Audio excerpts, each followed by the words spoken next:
Hello guys, आज की video काफ़ी इंटरेस्टिंग और इम्पोर्टेंट है। आज इस वीडियो में हम किसी भी मॉलिक्यूल या आयन में हाइब्रिडाइजेशन स्टेट कैलकुलेट करने की ट्रिक सीखेंगे। इस वीडियो को कंप्लीट देखने के बाद आप किसी भी मॉलिक्यूल या किसी भी आयन में हाइब्रिडाइजेशन स्टेट कुछ ही सेकंड में कैलकुलेट कर पाएंगे। हाइब्रिडाइजेशन के ऊपर बेस्ड क्वेश्चंस लगभग हर साल हर एक कॉम्पिटिटिव एग्जाम में पूछे जाते हैं।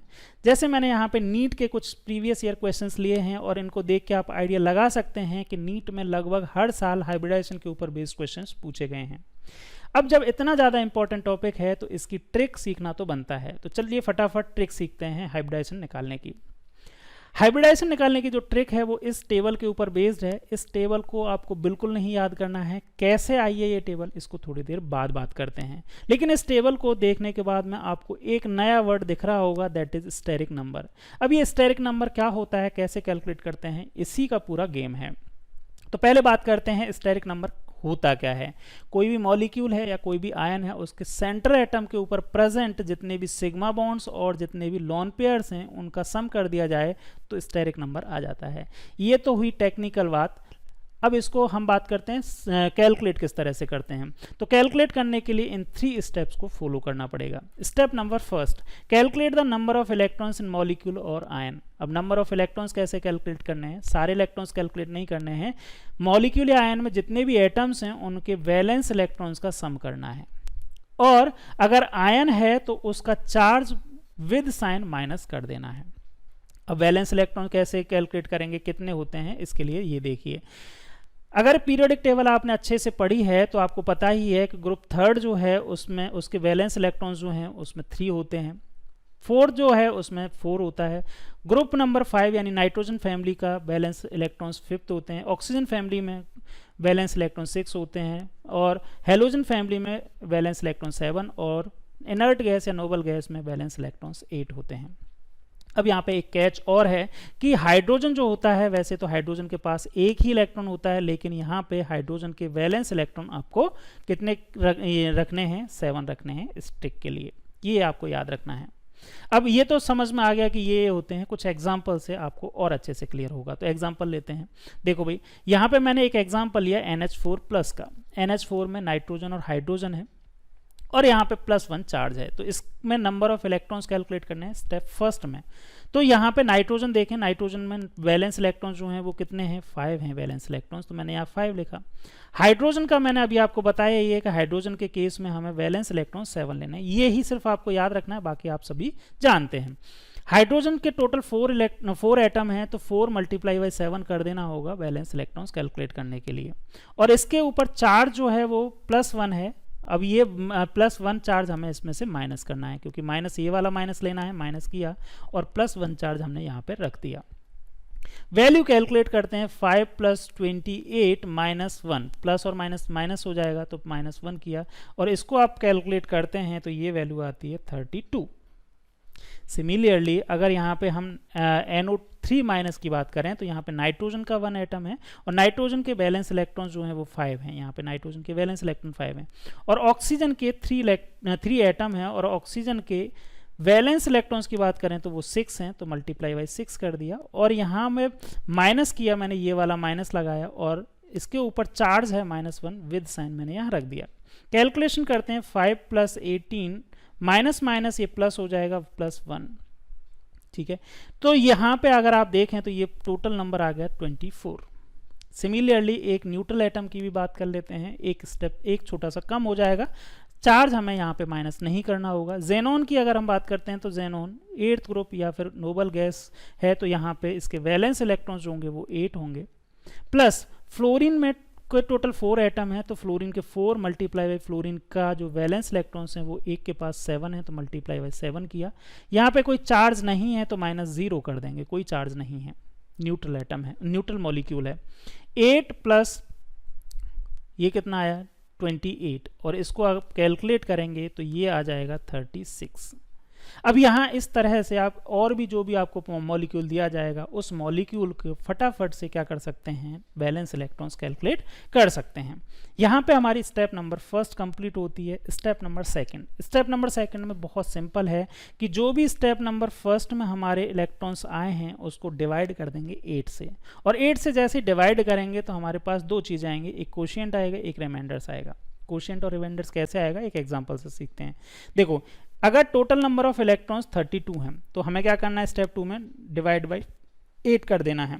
कैसे करेंगे डिवाइड बाई 8? देखो भाई 8 से डिवाइड करना है 32 को, तो 32 4 जा 8 4 जा 32 आएगा और यहाँ पे रिमाइंडर जो है वो कुछ भी नहीं बचेगा। अब यहाँ पे जो कोशिएंट आ रहा है वो ही नंबर ऑफ सिग्मा बॉन्ड्स को इंडिकेट कर रहा है। चलो यहाँ पे तो ये रिमाइंडर कुछ नहीं आया। दूसरा एक और एग्जांपल ले लेते हैं। 36 मेरे पास अगर नंबर ऑफ इलेक्ट्रॉन्स आ गए हैं तो मैं क्या करूँगा, 36 डिवाइड बाई 8 करूँगा, तो यहाँ पे देखो 8 4 जा 32 आया और यहाँ पे रिमाइंडर जो है वो अगेन क्या बच गया, 4 बच गया। तो जो मेरे पास कोशिएंट आ रहा है ये तो सिग्मा बॉन्ड्स को रिप्रेजेंट कर रहा है, और जो ये नंबर आया रिमाइंडर जो आया है वो रिमाइंडर किसको बता रहा है, number of loan pair electrons. अब यहाँ ध्यान देना कि ये नंबर ऑफ इलेक्ट्रॉन्स है, number of loan pair electrons हैं, नंबर ऑफ लोन पेयर नहीं है। लोन पेयर बनाने के लिए आपको क्या करना पड़ेगा, जो भी रिमाइंडर आ रहा है उस रिमाइंडर में डिवाइड कर दोगे 2 का, तो वो क्या आ जाएंगे, नंबर ऑफ लोन पेयर आ जाएंगे। और ये ही हमने स्टार्टिंग में डिस्कस किया था कि स्टेरिक नंबर क्या होता है, स्टेरिक नंबर होता है number of sigma bond plus number of lone pair. ये आ गया। अब इसको आने के बाद में थर्ड स्टेप बहुत सिंपल हो जाती है कि जो भी स्टेरिक नंबर आए हैं उससे हमें कंपेयर करना है। लेकिन मैंने आपको स्टार्टिंग में बोला था इसको याद नहीं करना है, तो याद क्यों नहीं करना है, देखना समझना भाई। अगर आपका स्टेरिक नंबर 2 आता है तो आपको ऑर्बिटल्स का आइडिया होगा ही। ऑर्बिटल्स कौन से होते हैं, एस होता है, पी होता है, डी होता है, एफ होता है। एस में सिर्फ एक ऑर्बिटल होता है, पी में 3 ऑर्बिटल होते हैं, डी में 5 ऑर्बिटल्स होते हैं और एफ में 7 ऑर्बिटल्स होते हैं, ये आप जानते हैं। अब 2 स्टेरिक नंबर आया है तो आप क्या करेंगे, एक एस ऑर्बिटल और एक पी ऑर्बिटल। एक ही एस क्यों लिया, क्योंकि एक ही ऑर्बिटल होता है एस में। अगर स्टेरिक नंबर 3 आया तो आप एस से ही स्टार्ट करें, एक एस है, एक पी और एक और पी, तो टोटल 3 आ गए, 3 ऑर्बिटल्स हो गए। तो इसको spp को हम क्या लिख देते हैं, sp2 लिख देते हैं, sp2 हाइब्रिडाइजेशन हो गया। अगर आपका स्टेरिक नंबर 4 आता है तो यहाँ s p p और p, तो टोटल 4 यहाँ पे क्या हो गए, ऑर्बिटल्स हो गए, एक s और 3 p, और इसी को sp3 लिख दिया जाता है। 5 के लिए क्या होगा, s p p p और एक d। अब आप कहेंगे कि सर 3 ही p क्यों लिखे, 4 p क्यों नहीं लिखे, क्यों भाई p में 3 ही ऑर्बिटल होते हैं, 3 ही लिख सकते हैं। तो अगर 5 स्टेरिक नंबर है तो उसके लिए हाइब्रिडाइजेशन जो होगा वो sp3d होगा। अगर स्टेरिक नंबर 6 आया तो s p p p d d ये आ जाएगा, और इसी को हम sp3d2 लिखेंगे। और स्टेरिक नंबर अगर 7 आता है तो इसके लिए s p p p और 3d आ जाएंगे, और इसी को आप क्या लिख रहे हैं, sp3d3 लिख रहे हैं। क्लियर है, समझ में आ गया। ट्रिक थोड़ी सी लंबी जरूर लग रही होगी आपको, लेकिन इसको एक बार दोबारा से प्रैक्टिस करते हैं तो बहुत इजी लगेगी, देखना। यहाँ पे अगर आपसे पूछा गया है in the structure of ClF3 the number of lawn pairs of electrons in central atom of chlorine. अब इतना सारा आपको स्ट्रक्चर कुछ नहीं बनाना है, आपको सिर्फ ट्रिक निकालनी है। क्या करना होगा, देखो भाई हमें क्या करना है, सिर्फ यहाँ पे 2 ही स्टेप में ये इस क्वेश्चन का आंसर आ जाएगा। सबसे पहले क्या करना होगा, total number of valence electrons calculate करने होंगे। स्टेप फर्स्ट में कर लीजिए, यहाँ पे कौन कौन से हैं, क्लोरीन है और फ्लोरीन है। क्लोरीन के वैलेंस इलेक्ट्रॉन्स जो हैं, वैलेंस इलेक्ट्रॉन्स कितने होते हैं भाई, 7 होते हैं, और फ्लोरीन के भी वैलेंस इलेक्ट्रॉन्स कितने होते हैं, 7 होते हैं। तो 3 × 7 यहाँ पे किया मैंने, और दोनों को ऐड करेंगे तो यहाँ पे कितना हो जाएगा, 28 वैलेंस इलेक्ट्रॉन्स आ गए। अब वैलेंस इलेक्ट्रॉन्स 28 आ गए, डिवाइडेड बाई 8 करेंगे आप तो क्या आ जाएगा, 8 3 जा 24 आया, 24 जैसे ही आया, रिमाइंडर जो बचा वो 4 बचा। 4 रिमाइंडर का मतलब है ये इतने इलेक्ट्रॉन्स आ गए, और पेयर्स यहाँ पूछा हुआ है तो 4 डिवाइडेड बाई 2 कर दोगे पेयर करने के लिए, तो यहाँ कितने आए, 2 लोन पेयर इलेक्ट्रॉन्स आ गए, और इसका आंसर आ जाएगा 2 लोन पेयर इलेक्ट्रॉन्स हैं सेंट्रल एटम के पास में।